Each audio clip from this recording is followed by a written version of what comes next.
Welcome everybody. My name is Bridget Olson. I'm going to be leading the webinar for today. Today's topic is going to be member timesheets and member reports solely from the member perspective. So I'm not going to go over the whole process that other users experience. This is just focusing on what members see and experience under their own login. Before we get started, if you do want to download Agenda, there are actually kind of two that apply to this training. You can find them on our main website, which is www.oncorreports.com.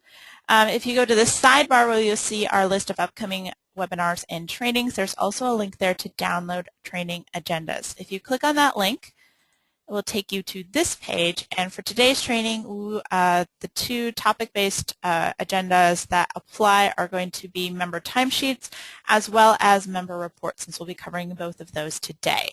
So the member timesheets, that one's going to look like this. It is a PDF. The first page is going to have a member timesheet, frequently asked questions or FAQ, as well as then the second page will list kind of all of the menus that are available with regards to member timesheets at the national level. Vista Timesheets is a different training. We also have then member reports, which is just going to list all of the various reports that are available for that. Okay, so let's go ahead and get started. First off, I'm going to be using a demo program today. If you are a member, you should have been informed by your supervisor, either your program director or your site supervisor, what the URL you need to use to log in. Each installation of OnCorps has its own unique URL that they use to log in and access the system. Okay, so I'm using mine, which is demo, and this current program year is going to be 2011-2012. So one thing to be really sure of when logging in for all users is that everyone is aware of what program year they're in, because program year is how we determine what data is going to be shown. All the data is kind of grouped by grant year, and so if you log into the wrong program year, then you won't see the correct data. Now, we just recently switched the default on this program year drop-down box to 2011-2012, which is the current program year. That said, though, some people are still finishing up their 2010-2011, and if you are one of those people, do make sure that you open up the drop-down box and select 2010-2011 as your program year. So make sure you know what your program year is. Very important, because otherwise you won't be able to log in. Or if you do log in, it will look not like it's supposed to.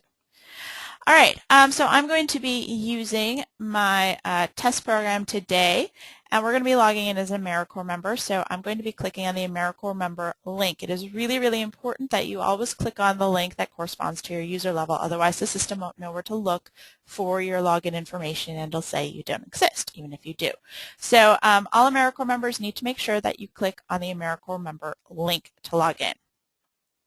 Once you do so, and let me make this a little bit bigger, this is what you're going to see. The content over here on the left, this is content that your program directors can generate and so forth. So you may or may not have things over here. If you do, it's going to be, important notices and things like that. Another page, this is what we call our program website, which corresponds to this website button here.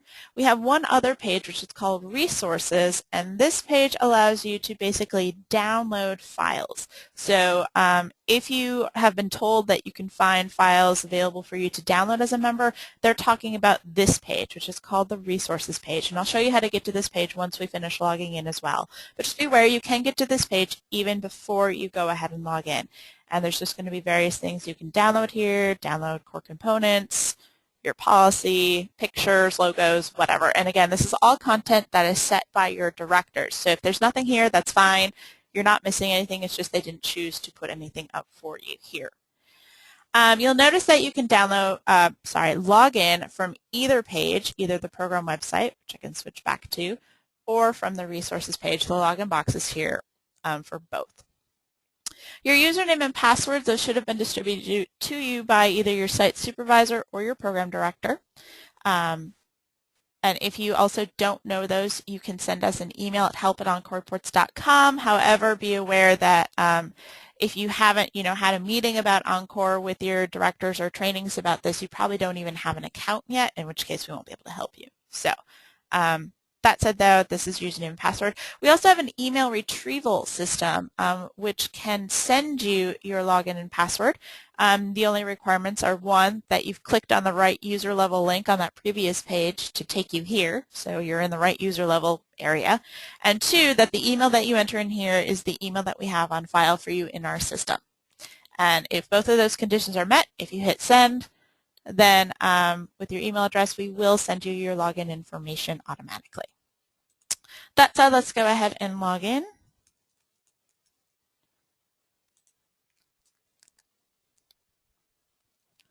All right, so I am now logged in as a member. I am Chris Black for today's training.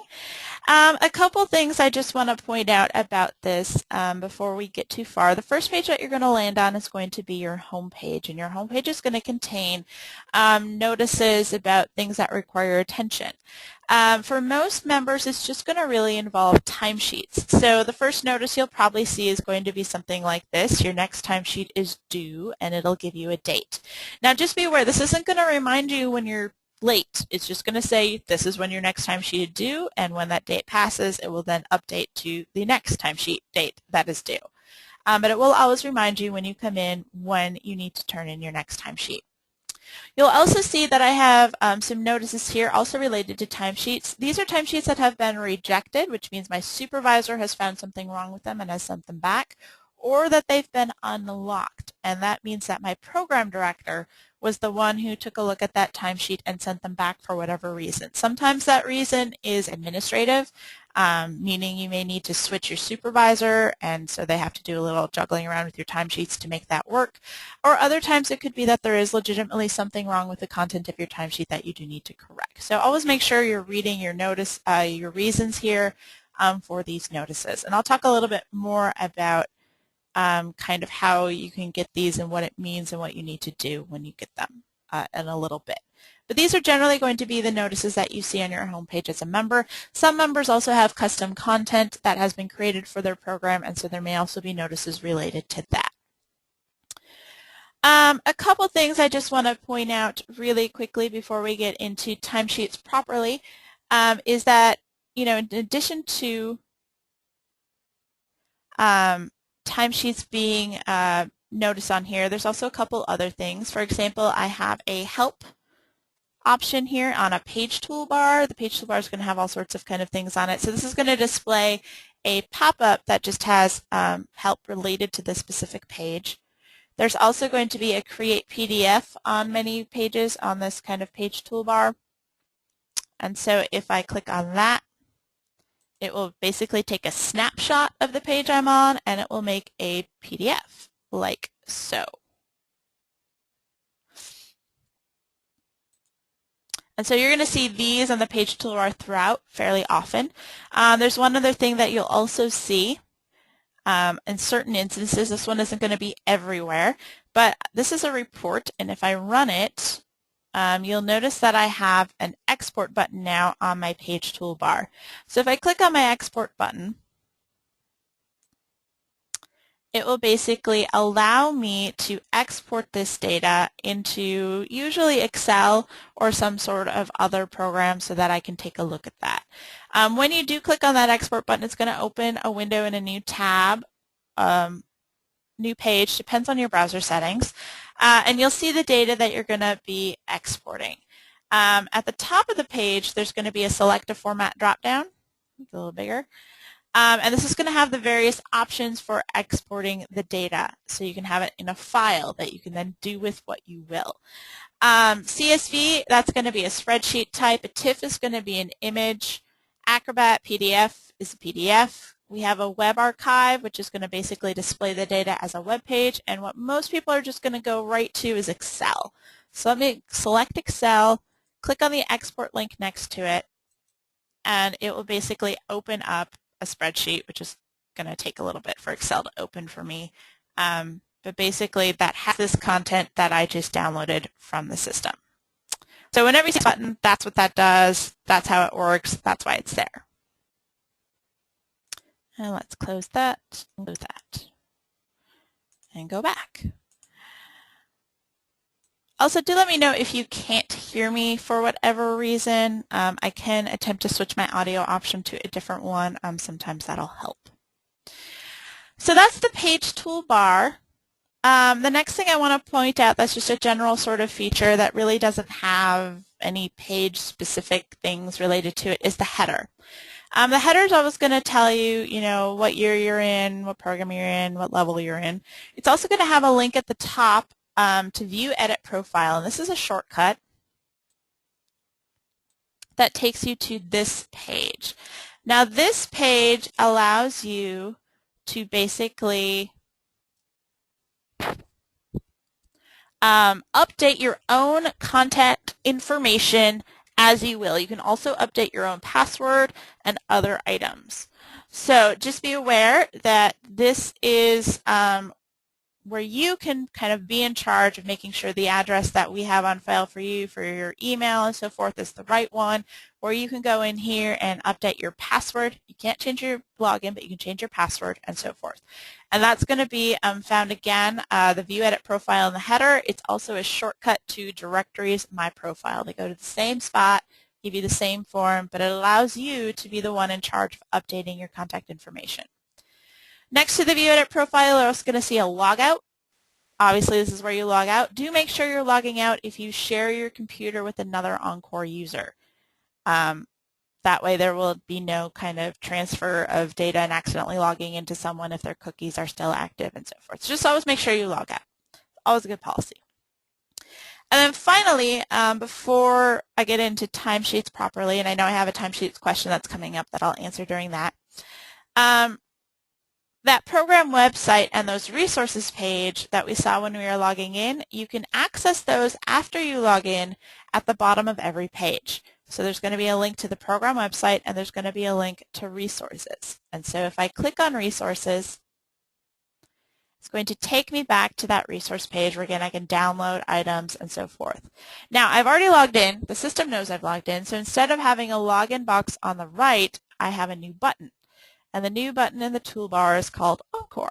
And if I click on that, it'll just take me back to my home page where I can access all the rest of the menu items. Okay, that's kind of the general stuff I wanted to cover really quick. Now that's out of the way, let's go ahead and talk timesheets. So if you're coming in to just enter in your timesheet like normal, you're just going to go to our time tracking menu and hit on Enter Timesheets. So this is what you're going to see when you come here. You're going to see a table at the top which kind of summarizes where you are at this point in time with your hours, such as how many days you served, how many approved hours you have, how many of those are pending, and so forth. And I'll talk a little bit about this a little later on. You'll also see a little table kind of defining some of our stats and how we calculate those. And then below that, you're going to see a sample period. And the sample period actually, if you open it up, is going to list all of your timesheet periods. So don't use the sample period unless you're using it for training, because all your real timesheet periods are going to be here in the drop-down menu. And as you can see, it actually has data next to them. So I can see this one was unlocked, this one was rejected, this one was saved, submitted, and approved, and so forth. So it's always going to give me the status of the timesheet that I'm looking at. And then it's really easy to see then, that, oh, this is a new one. I haven't saved it. I haven't done anything with it. And so that's kind of how you're always going to know what one you're working on. Do make sure that you're only filling out hours for the timesheet, that period that is currently in effect. Don't, fill out future timesheets because that can be confusing for people who are looking at the reports and wondering why are all these pending hours here. So we're going to fill out one for June. And I'm going to hit choose. And if I scroll on down, now I can see my timesheet. This is our standard timesheet format. The ones that you're going to see can vary in format. For example, we do have a time in, time out one that I'll show in just a couple minutes. But the process for them, regardless of format, is more or less the same. Each day will have its own kind of area. You enter in your hours for that day under the appropriate categories. Those will vary by program. So, I just have some weird general ones up here, but you will receive instruction from your program directors or site supervisors about how you should categorize your hours. But you just enter them into the category. If you have a description, you can put that in. Again, you'll receive instructions from your directors or your site supervisors about what kind of descriptions they are wanting. But as you can see, you just kind of type them in this format, and it'll add stuff up for you.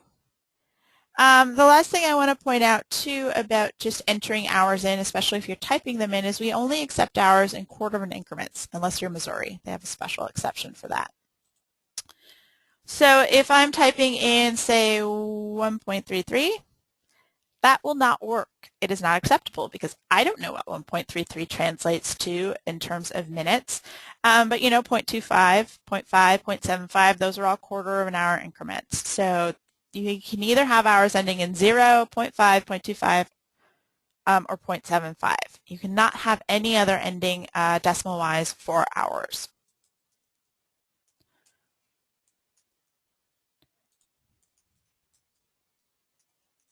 And also be aware that the description fields, they're not where you put your great story. You only have 1,000 characters here. So it's very brief, saying this is what I did, or, you know, sometimes it'll be this is why my hours are different from where they usually look, and so forth. But it's not where your great stories go. We're going to cover that later. This is just, here's my timesheet. So that's kind of general process of filling it out. Each day you enter in your hours, so on and so forth. A couple other things that I want to mention, which is having to deal with this top section, and that has to do with submitting your supervisors and to what supervisors. In OnCorps, we allow a member to have up to 4 supervisors assigned to them.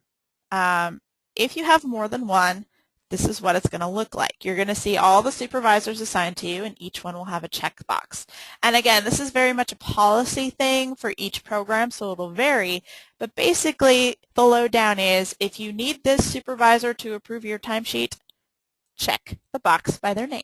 And if you need both of them to approve the timesheet, check both the boxes. And if you only need, you know, the bottom one to approve this timesheet, then just check that one. And only the supervisors that you check with these little boxes will be able to approve this timesheet and will be required to approve the timesheet.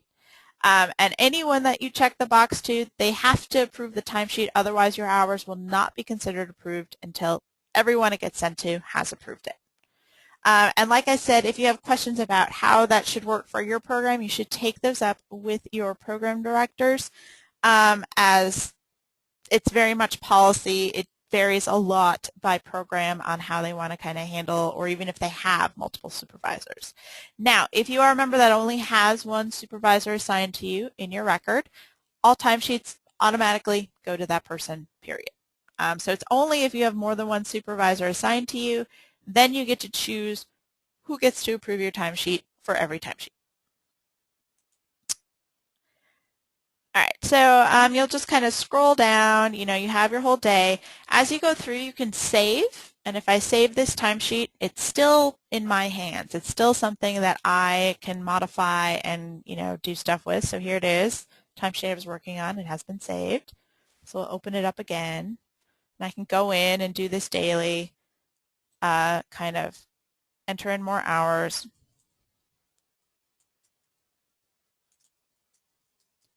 And so forth. So you can save this as you go along using the Save button. Once you have completed your timesheet, then and only then are you going to hit Authorize and Submit, because what's going to happen is once you hit Authorize and Submit, you will no longer be able to edit this timesheet. It is done. It is finalized. You can't do anything else to it anymore. So I'm going to go ahead and Authorize and Submit, and you'll see that I have a pop-up that will display, which brings me to reminder number 1 for your browser settings is make sure that your browser and whatever pop-up blocker programs you use has OnCorpsReports.com as a safe site. Because if you don't allow us to use pop-ups, we can't, you know, verify that you click the right button and so forth. And if we can't do this verification via the pop-up, then you can't submit your timesheets. So do be very, very sure that any pop-up blocking software that you have does allow OnCorrsReports.com as a safe site, and then you'll be fine. So I'm going to go ahead and click OK. And this timesheet is now officially out of my hands. If I go back into it and try to open it up, you will notice that it is now locked. I can't edit it. I can't do anything. I am done. The only instances where I will ever be able to edit this timesheet again is if my supervisors reject it while they're reviewing it and they send it back to me, or if my program directors unlock it, which is really the same as a rejection. It's just done by someone else. So a rejection, the timesheet has been sent back by your supervisor. An unlock, the timesheet has been sent back for revisions by your program director. And that's the only difference. It's just a way to easily distinguish what sort of user was the one who sent you back the timesheet for revisions. Now, if a timesheet is approved, which will happen most of the time, then it stays locked, but you don't have to worry about it because all was well, and so you're kind of done. That said, if your timesheet gets approved and you realize, oh, I forgot to include my civic engagement hours, or, oh, I forgot to include a project hour or something, you forgot something, or you need to modify something, or you realize on your own that something is incorrect, that's okay. All you need to do in that instance is to email your supervisor, and they can go ahead and reject the timesheet even after it's been approved. And they can send it back to you by rejecting it, and then you can modify it, resubmit it, and then they can go ahead and approve it again. Okay? The other thing just to be aware of too with rejections and stuff is that when something is rejected or unlocked, you will be expected to go in, fix it, and resubmit it for approval. It basically kind of resets the whole timesheet. So in order for those hours to count, they must be approved. And if they get sent back, that means you need to fix it, resubmit it, and then they have to be reviewed again for approval. Any questions about that? Hopefully I answered your question about unlocking, Elizabeth. Also, just so you know, you can also email your program directors too if you have a timesheet that you need to come back to you for revision after it's been approved. They can also do that function as well.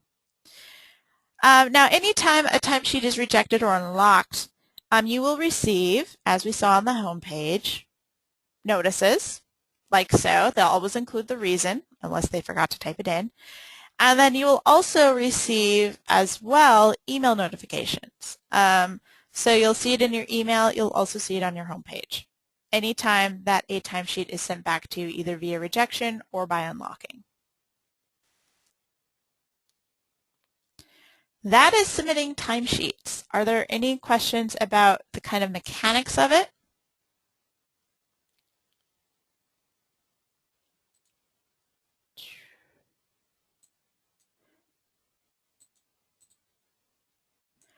Before we move on from there, then I just want to show you one other thing, which is a different type of format that we have. The one you saw was one where the user was entering in hours in total. So you would just type in your total hours, and that's our standard format. That's probably the most common one.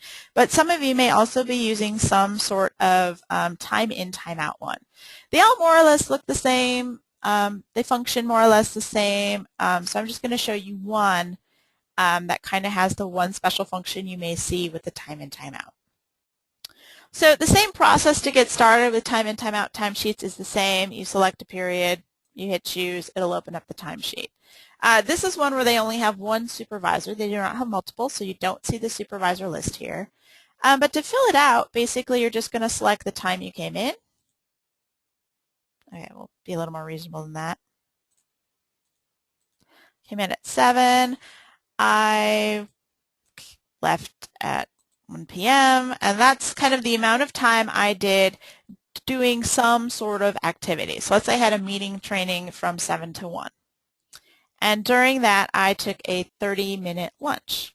If you take a lunch, it will subtract from the hours that you have listed here. Now, some of our time in, time out timesheet formats don't have the lunch, in which case you can totally ignore the implications of that. You just kind of put your hours in around your lunch hours. But some of our timesheet formats do support the lunch, and so you can, say, during this period of time, I took 30 minutes of lunch. So after 1 p.m., then I came back. At 1, I was still here, and then I did, till 4, and I did a service in school.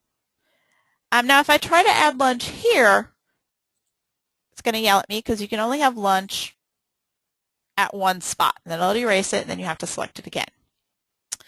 So that's kind of how the time in, time out works. In the other format, we had all of our, categories just listed in a table format, like so, in the kind of type in one. Oops, I'm in the wrong one. This would be cookies. But in this case, you select your category via drop-down to kind of associate with. But otherwise, the same, like submit and approval mechanics are the same. I just wanted to let you take a look at this so you can kind of see what it looks like to do time in, time out timesheets. Now, there are rules around this. For example, you have to enter in your time in order. Otherwise, it'll yell at you. You must not skip any slots. Otherwise, it'll yell at you. And so forth. So just, make sure that, you do your time in order and so forth. But that's pretty much what a time in, time out looks like. Like I said, some will have the lunch here where it'll subtract from it. Other versions of this sort of timesheet won't have lunch at all. But the basic mechanics, you enter in the time you spent doing each sort of type of hours. And anything with the stars, that doesn't count. You have to select something underneath it. Any questions about time in, time out?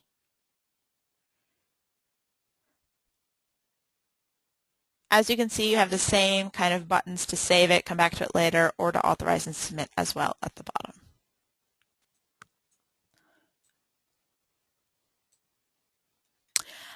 And you should know when you log in which format you're going to be using. It should be part of your training from either your site supervisors or your program directors.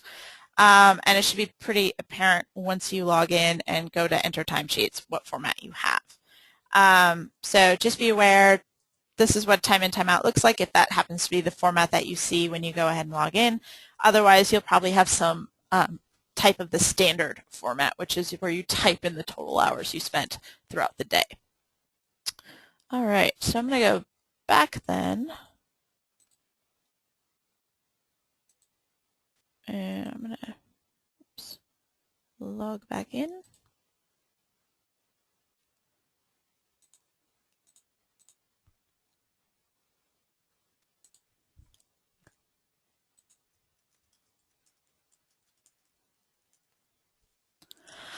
Okay, so that is entering timesheets. There's 2 other things I want to touch on really quick, and then we'll be done with timesheets. So the first one is the list timesheet tool. This is how you can kind of filter through your own timesheets. You can either look at it by period, which is going to match that period list that we saw, or you can look at them by status. So for example, if I want to see all my approved timesheets, I can do so. It'll just give me a table of them. If I click on View, it'll open up a pop-up with that timesheet in it, so I can see it and when it was approved and all of that. Or I can download the PDF. Anytime a timesheet is approved, we do auto-generate a PDF. By default, this will not include your descriptions. That's for auditing purposes, which probably you won't ever have to worry about, but just be aware it may look a little different than what you entered in because your descriptions will not display, but your hours all should. So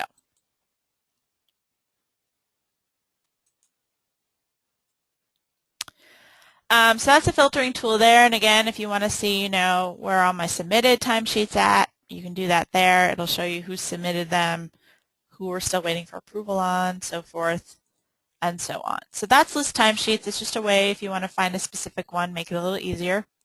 And then we have member total hours by date. So this report is the one I showed you when I was exporting.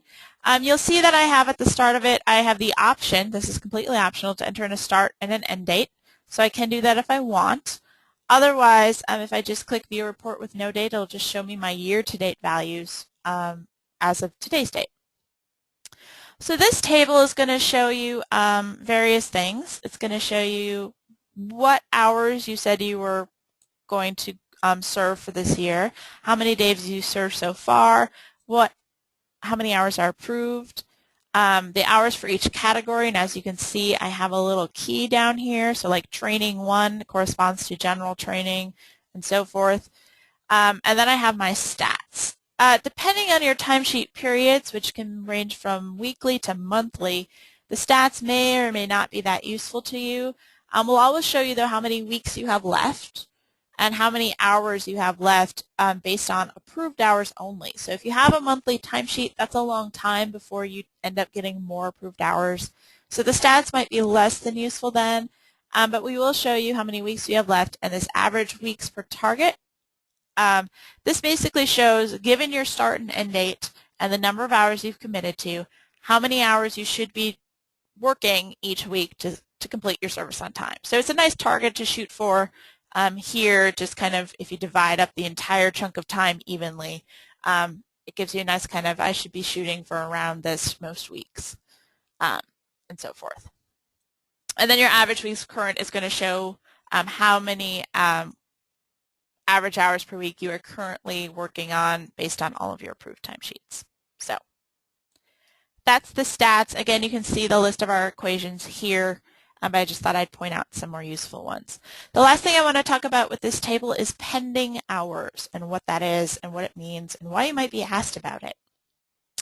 Pending hours are basically any hours saved in a timesheet that isn't approved. So that means it can be the timesheet that you're currently working on.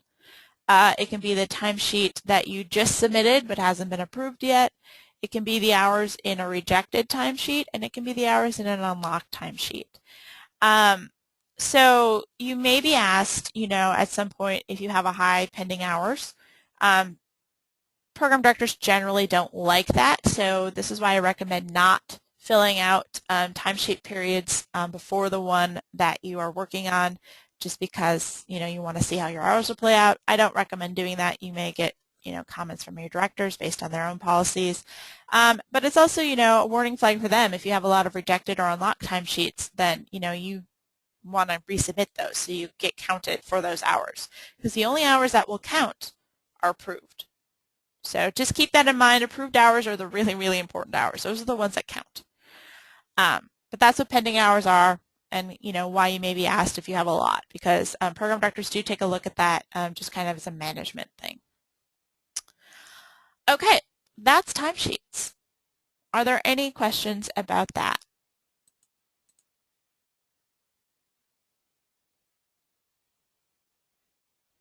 Doesn't look like it. All right then, let's move on then to reports. So at the reporting level, you're going to have a submit side, which is where you can, submit all your reports, and then you're going to have a view side where you can view everything that you've submitted, but not edit it. So let's start at the top with great stories and just kind of work our way down. Not all programs will use these, or all of them, or some of them. It's very much up to each program to decide which ones they do want to use. I'm just going to go through them all, though, so you at least have a vague idea of how they work. So great stories is where we're going to start. Let's add a new great story. This is what it's going to look like when you add a new great story. I'm going to give it a title.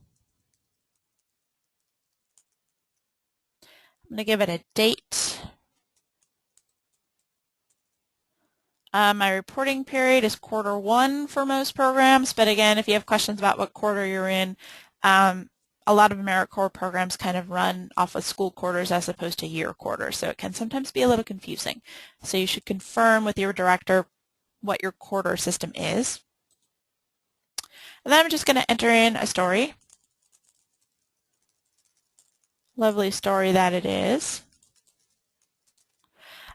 You'll notice that there's an ABC field down here. This is a spell check.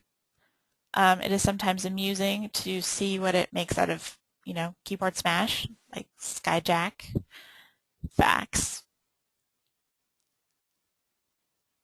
and so forth. So that's an option there. It will spell check for you. You'll notice that there's a save button, so I can save this, come back to it later at any time if I'm not done. Just be aware that this does not have approvals. None of our reports have approvals on them. So anytime you save a report, a new one, it means your director can see it and your supervisor can see it. So save, people see your data. So that's an option. You can save and print. That will save and make a PDF of this. And then you have save and attach file. So I'm going to go ahead and save and attach file. And it's going to save my story, and then if I scroll to the bottom, it's going to give me the option to attach a file. So I can go ahead and choose a file. Let's pick a picture. And then I'm going to go ahead and upload it, and so forth. Now, you know, there's fairly limited kind of sizes we have on this, so you shouldn't be uploading like long videos or something, but things like PowerPoints, if they're reasonably sized, a picture or two, or if you don't have enough room in the Great Stories area, which is 8,000 characters, you can also upload a document as well as a picture if you want. We do give you 2 options for uploading, so you get 2 slots to upload a file. And mine is taking a little while because I have lots of data going over my internet connection at this point in time. But just be aware you can upload a file there. Also be aware that, you know, yeah, that would be me running out of bandwidth because I have a webinar running. So that'll work for you. Trust me, it's not working for me because I'm pushing too much data through my bandwidth at this point in time. But you can go ahead and upload files if you want. And you can view those under Great Stories as well. Just be aware that your directors can see these the minute that you save them. So, you know, but you can always go back and edit them as, you know, if it's kind of ongoing. The next report I want to talk about is volunteer mobilization. This report, again, you should probably receive some instruction of how they expect you to fill it out from your directors, but it's more or less straightforward. You have an event name, a date that it took place, a duration, so one time or ongoing, what your impact area of the project was, the reporting period, and then you're just going to say how many volunteers, how many volunteer hours, number of slots, how many volunteers were disadvantaged children and youth, how many were college students, and how many were baby boomers. And then you have a narrative spot to describe all of this. And again, once you save, people can see it. You're kind of done. There's no approvals, no anything like that fancy. You just save. Ta-da. Next up then is civic engagement activities. So if you are tracking civic engagement in our system, this is the form you would use. Again, date-based. Number of hours. Be aware that the hours you enter here will not magically appear in your timesheets. You will have to enter in the hours in both places. Reporting period, and then again, a description of what it was that you did. And then save. And the reason, in case you're wondering why we have all these member reports, is because generally the closer you are to the activity, the more accurate your data collection is. And data collection is really important for programs and in general. It's a good skill to have. And so we kind of made it an option at the kind of member level because you're the ones that are really doing all the service. So let's have a computer class. This is my direct service. This is where we're focusing on the number of people served. For this one, there's actually a number of ways that your program may choose to have you fill this out. And that kind of depends on what they tell you, but one way is you may be asked to do it for each kind of activity. So for example, if you teach a lot of computer classes, then each class may have to have their own direct service report, and you talk just about the people in that class. So, you know, my class started on this date during this quarter, and my duration for this class was biweekly, and this is how many people were in it, and here's my description. Another option you might see, which is also a fairly common approach to using this report, is you do it by month. So I would say, this is my September. And it starts that date, it's that quarter, and this one is monthly. And I would say the total number of people I have served in all activities for the month of September might be another approach. And then you would, break down those activities and those peoples here in your narrative. So this is, again, something where you have policy that comes into play. But for either version, the form more or less works the same. Again, there's no approvals. You just go ahead and hit save. And voila, your data is there for people to start running analysis based on it. Next one then is capacity building. So this is dealing not with the people that you're serving. This is dealing with increasing the capacity of the organization you've been placed at. So this is things like, creating a curriculum for future use, or making a database for a program, or creating brochures. That's all kind of capacity type building activities. It benefits the organization, but not any one person directly. So brochures. And so this is where then you would talk about what you did to increase the capacity of this organization. And then finally, we have reflection logs. This one is also something, the usage varies a lot by program, but as far as filling it out goes, it's super simple. You have an entry date and you have a big old text field. Now what you're expected to include in this text field, like I said, it kind of depends on each individual program and kind of their policies and how they may want to use or not use this report. But as far as submitting things, pretty simple. You enter a date, you enter in your text, spell check it, hit save. People see it. So if you go to the view reports then for all of these, you have your equivalent kind of page. So if I go to Great Stories under view reports, I can see all the stories I've submitted, but I can't edit them. But it does show me all the text. If I go to Volunteer Mobilization, it shows me each of my entries that I've done. So it's a good place to check if you can't remember if you did something or not. Civic engagement, same sort of thing. Direct service.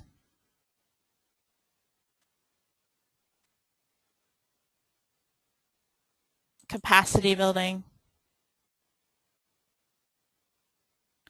And then your reflection logs.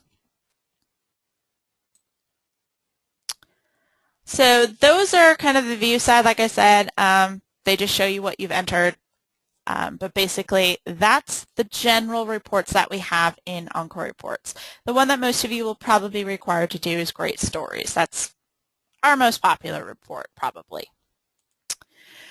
All right, before we kind of wrap this up, there's a couple other things that I want to mention that are also available here. For example, under directories, you saw your My Profile, which again, I encourage you to make sure that you have the correct information in here and update this if you do have any change of address or email, or if you do want to change your password.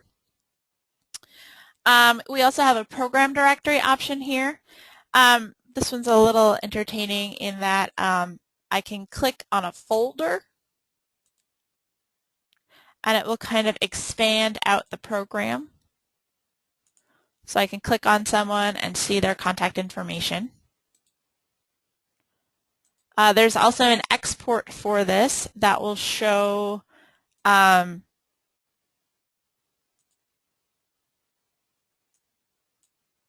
of everyone's contact information as well. So there's an export. If I click on that, again, it'll open that new tab or window, depending on your browser. And I will be able to export that, but it's going slowly, so let's skip that. So that's directories. Calendar. We do have a calendar. You should be informed if you're going to have to look at it or not. It's a very simple calendar. Like, you won't get any notices from it. You won't get any emails from it. It's just, here's a date. Here's something that happens. So like if I click on a date, it's just going to show me, here's my event, here's the time that they entered in, bring a lunch, do I have a URL, did it take me to a map or something, so forth. So that's the calendar, and you can kind of scroll through the months. Most useful for things that are static, like looking at school dates and off things and stuff like that. But if you're required to use it, you should be informed by your site supervisor, your program directors, if you should be looking at this. And then finally, we have help. So under the help menu, we have frequently asked questions. This is tailored to your level as members, so you should find stuff in there of interest only to you. We have a request help form. Again, be sure you're not asking us policy level questions because we can't really help you with those. We can help you with, software not working right. Also, just be aware too is that the system that you use to do things like your education award is completely and utterly separate from OnCorps. They are not the same system. So if you do have questions about Ed Award and that sort of thing, you need to talk to your program director and not use this form because we won't be able to help you with that. And then finally, we have help resources and tutorials. We have, for example, a flash video here about the process for submitting timesheets if you want to see that.